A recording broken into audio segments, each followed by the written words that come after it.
Now, the Indiana man convicted of killing 2 teenage girls has now learned his fate. Richard Allen has been sentenced to 130 years in prison for the 2017 murders of Abigail Williams and Liberty German in Delphi.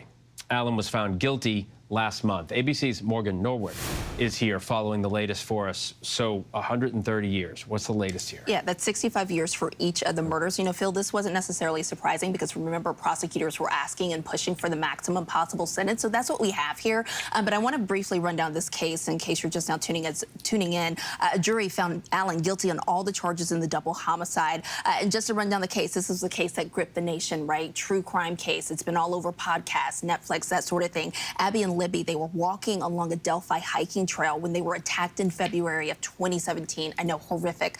Their throats slit, their bodies dumped in the nearby woods. Moments before the murders, Libby posted a photo of Abby on Snapchat, showing her on a bridge. That was central to this case. They talked about that in the trial. Prosecutors say after crossing that bridge, the girls saw a man behind them who then became well known as that bridge guy. And Libby started a recording on her phone. The prosecution's key physical evidence was that 40 cal unspent round undiscovered on the girls' bodies. Another major focus on this trial, Phil, was Allen's multiple confessions, his jailhouse confessions, and then also his mental health records as well. The defense had argued that he was manic, that he was in some sort of psychotic state when he confessed numerous times to prison guards, to corrections officers, his wife, his own psychologist.